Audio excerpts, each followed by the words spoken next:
qui est le premier président de la République du Cameroun, et qui a passé le pouvoir à M. Biya.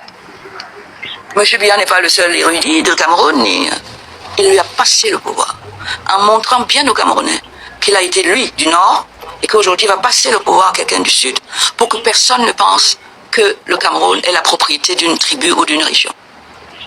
Et M. Biya a travaillé étroitement avec M. Ahidjo. Étroitement. Secrétaire général de la présidence, Premier ministre. Il lui a donné librement. Personne ne peut comprendre qu'il ait décidé de punir sévèrement le cadavre de M. Ahidjo et de sa femme, en les poussant à l'exil, comme aujourd'hui on pousse à l'exil des Camerounais qui soi-disant ont la double nationalité. Il y a un problème chez M. Biya. Moi, ce problème de transférer les restes, il ne représente aucun danger.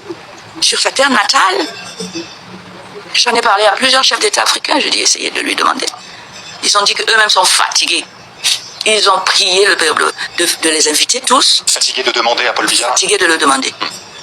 Nous vivons dans un système politique qui nous lie, qui nous ouvre ou nous ferme des portes. Le système politique d'aujourd'hui incarné par le renouveau de M. Biya est un système politique bouchon. Il ferme, il n'ouvre pas. Oui. Figurez-vous que j'ai vécu donc on disait que Ahidjo était un dictateur, que ceci, effectivement c'était le parti unique, mais il n'a jamais lâché des valeurs d'unité. Jamais. On les retrouvait partout.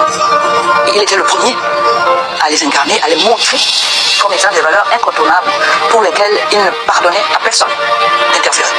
C'était clair et net. Voilà pourquoi le dictateur Ahidjo a des gens aujourd'hui qui le regrettent. Parce que les valeurs, c'était d'abord lui, et il les incarnait dans son comportement. Je pense que dans vos télévisions, on a vu la maison d'Ahidjo à Garoua, chez lui. Pour incarner l'unité nationale, il nous a ouvert les portes du Nord, comme il a ouvert au Nordiste les portes du Sud. Je pouvais aller plaider à Garoua le matin, il y avait peut-être 3 rotations de caméras.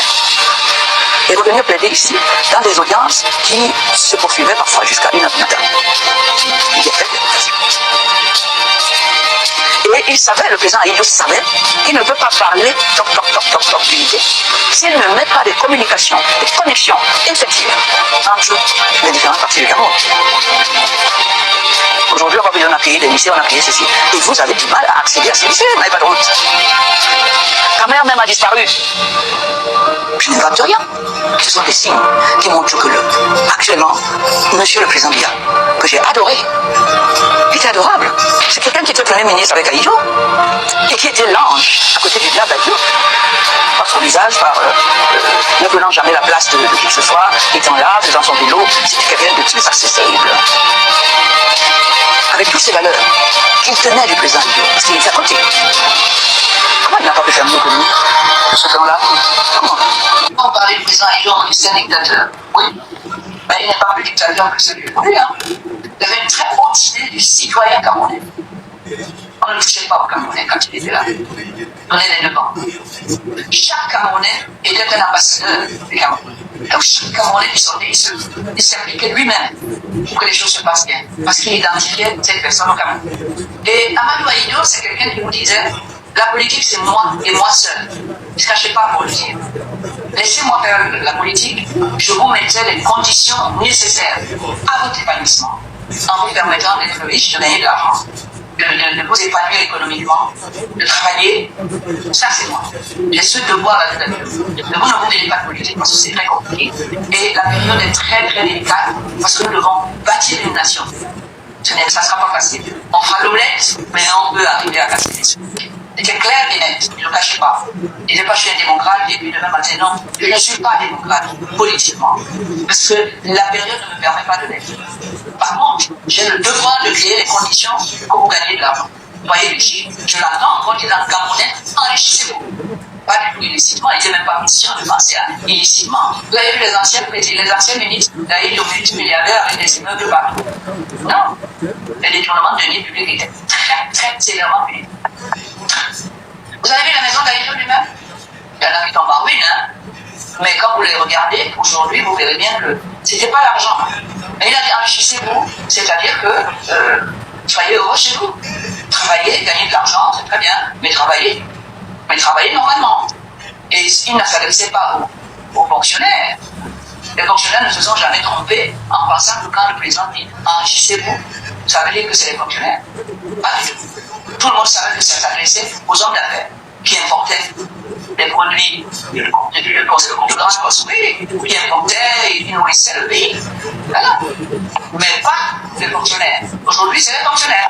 Voilà la différence avec la. D'abord, j'ai demandé aux agents de la diaspora organiser une cagnotte. Moi, j'organise un pool d'avocats, on va attaquer la loi. Parce que si vous attendez que ce soit le président qui a fait ses calculs politiques avec la chasse à la double nationalité qui change, vous n'aurez pas. La preuve, il est même venu vous promettre ça en Europe. Il n'a jamais fait. Vous faites quoi pour le bousculer? Rien. Attaquons la loi. Parce que le procès aura lieu. On va bavarder, on va dire que cette loi est illégale. Oui. Personne au monde ne t'enlève une nationalité du sang, que tu as pas le droit du sang. On peut t'enlever une nationalité qu'on t'a donnée. On peut t'enlever une nationalité que, je sais pas moi, que tu as acquise comme ça. J'ai donné, j'enlève. Mais une nationalité que tu as par le droit du sol, le droit du sang, c'est pas un individu, même si ça s'appelle M. Biya, qui va te l'enlever. Hein. Ce n'est pas une assemblée, même si c'est présidé par Kabayeke qui doit te l'enlever. Ils ont des limites.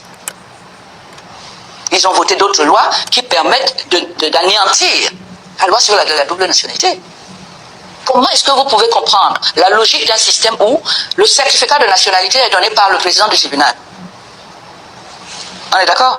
C'est un pouvoir à part. Vous lui présentez votre acte de naissance. Il voit que vous êtes né ici, de père et de mère camerounais. Il vous donne un certificat de nationalité. Vous arrivez à la police, on dit que pour faire les passeports ou la carte d'identité, on dit que non, tu as déjà une autre nationalité, ailleurs on t'enlève. Un policier. Ça se fait ça? On ne viole pas le principe de la séparation des pouvoirs et de la hiérarchie des normes. Vous trouvez que c'est un pays qui marche, qui est normal? Non, monsieur, ce n'est pas normal. C'est à nous d'attaquer ça. J'attends toujours que la diaspora me dise go. À partir d'un cas de quelqu'un qu'on a jeté. Vous vous rendez compte? On repousse à l'aéroport. Vous arrivez avec vos enfants, à qui vous avez mis le maillot des lions indomptables, vous avez la double nationalité. Le policier vous dit, vous n'êtes pas camerounais, allez hop, vous n'entrez pas. Vous savez ce traumatisme que ça fait sur le patriotisme qu'on nous chante ici, sur votre enfant, qui se vantait à l'école là-bas en France que lui il est camerounais. Vous savez ce que c'est? Ça arrive tous les jours, monsieur. Inacceptable. C'est à nous d'agir. Je ne vais pas aller pleurer devant M. Biya, il ne m'a jamais donné la nationalité camerounaise. C'est mes parents qui m'ont donné ça. C'est dans mon sang. Il n'y a personne pour pouvoir m'enlever cette nationalité. Personne. C'est pas parce que tu as dit que tu es député, tu votes les lois, que tu peux faire n'importe quoi. Non. Toi aussi, tu as des limites. C'est à nous de les obliger à respecter ces limites. Moi, j'attends toujours. Je dis une dizaine d'avocats. Et on fait le procès du siècle. Et on le médiatise. Ils n'aiment pas ça. C'est une unité de façade. Le concept d'unité nationale a été biaisé avant les indépendances. On l'a dit. On a dit que le Cameroun a été conçu avec un défaut de fabrication dès son origine. Et donc, dans les stratégies militaires, je crois que ça s'appelle la polymologie, quelque chose comme ça, qui permet de planifier les conflits, planifier les guerres, et de planifier la désunion des peuples. Ça veut dire que le Cameroun, dans son essence actuelle, vous comprenez, l'hypocrisie, comme a dit l'aîné, finira par produire ses fruits, puisque les conflits, la division et les autres mots sont inévitables. Ils sont inévitables pourquoi? Parce que le Cameroun n'a pas été bâti sur son socle anthropologique, historique et culturel. Non. On nous a bâti un modèle fédéraliste, un modèle sur la base du traité de Westphalie, un modèle sur la base des États occidentaux.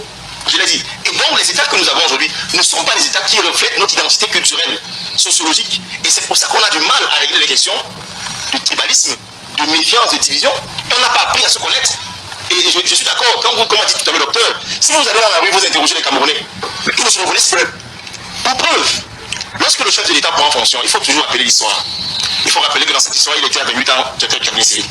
Il faut rappeler qu'à 35 ans, il cumulait deux fonctions, directeur du cabinet civil, secrétaire général de la présidence de la République. Il faut rappeler qu'il était ministre et qu'à 49 ans, il passe président de la République. Mais ce qu'on ne dit pas, c'est qu'il a eu 21 ans de haute fonction avant d'être président de la République.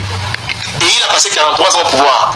Quand il dit dans son discours rigueur et moralisation, pour un haut fonctionnaire, Premier ministre, 21 ans d'exercice de ses fonctions, c'est qu'il avait fait la thérapie, Madame Fatima.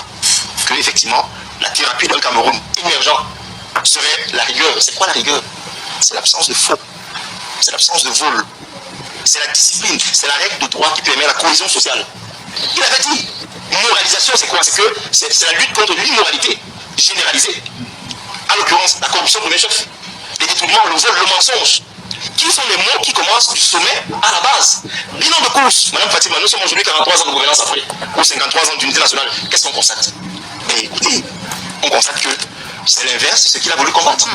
Du sommet à la base. C'est un pays rongé par la corruption, où on a eu les titres de champion du monde. C'est un pays où il n'y a plus de confiance, parce que, qu'est-ce qui crée l'unité? Et je suis d'accord avec cet avis. La paix n'est pas un décret. Personne ne peut décréter la paix dans le monde. Personne. J'ai même tendance à dire, même Dieu ne peut pas décréter la paix. La paix est l'aboutissement d'un processus de cohésion sociale, de vivre ensemble, de réconciliation nationale. Et la réconciliation est une stratégie qui est mise en place pour que les peuples se pardonnent, qu'ils s'aiment, qu'ils s'embrassent, sur la base de leur identité, mais sur la base de la justice sociale. Voyez-vous, lorsque ces éléments sont mis ensemble, on peut parler d'unité, différent de la cohésion, de la cohabitation plutôt. Parce que nous cohabitons, hein, c'est comme en forêt à la jungle, nous cohabitons. Et dans la cohabitation, les gros poissons mangent les petits poissons. Dans cette cohabitation-là, il y a deux camps. Il y a ceux qui mangent, il y a ceux qui ont faim. Vous comprenez? Est-ce qu'on devrait revoir notre façon à nous de célébrer l'unité nationale? Soi-même d'abord, ne nous sait pas grand-chose. Vous comprenez? Elle ne nous sait pas grand-chose. Ce qu'il faut revoir, c'est la forme de l'État. Ce qu'il faut revoir, c'est notre anthropologie. Se dire la vérité. On unit quoi? On a uni des frères qui étaient un peuple divisé par les Français et les Anglais, qui ont fait 11 ans de fédéralisme, qui ont été de deux cultures. Et aujourd'hui, ces frères se revendiquent anglophones, d'autres francophones. Et on parle d'unité. Maintenant, on va arroger cette unité de quoi? D'un ensemble de mécanismes de beauté, de cosmétiques, pour donner l'impression, on n'en a pas besoin, c'est ce dont on a besoin. C'est de revoir notre constitution, c'est de revoir la forme du Cameroun, c'est de mettre un programme d'intégration nationale, où les peuples s'embrassent. J'ai toujours l'habitude de prendre un exemple simple. Si on demande aux gens les taux de production de quel département, beaucoup ne vont pas savoir. Qu'est-ce qu'on sait des Bassas? Qu'est-ce qu'on sait des Banou? Qu'est-ce qu'on sait des petits? On a des clichés les uns les autres sur les autres. Donc il est question qu'on revoie cette forme, et c'est cette forme qui aujourd'hui crée des diversités, qui crée des conflits. Des exemples sur cette question, écoutez. Tant que nous avons une forme de l'État comme celle-ci, où vous avez un pays colonisateur qui a une dominance sur l'État du Cameroun, comme c'est le cas, où on a un État de surface, un État qui reçoit des instructions de part et d'autre, on ne peut pas parler d'unité quand les gens ont faim. Il n'y a pas d'eau, il n'y a pas d'électricité. Oui, permettez-moi 30 secondes, il n'y a pas de route. Les vols, la KPJ, les voleurs, et c'est le chef d'État qui le dit. 43 ans après de gouvernance, il dit que son bilan est mauvais, Madame Fatima. C'est ce que je veux qu'on puisse comprendre. Il dit lui-même. C'est pour ces discours, le chef de l'État dit que son bilan est mauvais. Ça veut dire que la gouvernance qui était sous sa responsabilité a été mal conçue. Donc, si le chef de l'État reconnaît que son bilan pose des problèmes, reconnaît qu'il a des créatures qui spient et qui luttent pour la désunion, il est vrai que l'unité nationale, vous conviendrez avec moi que c'est une vision de l'esprit.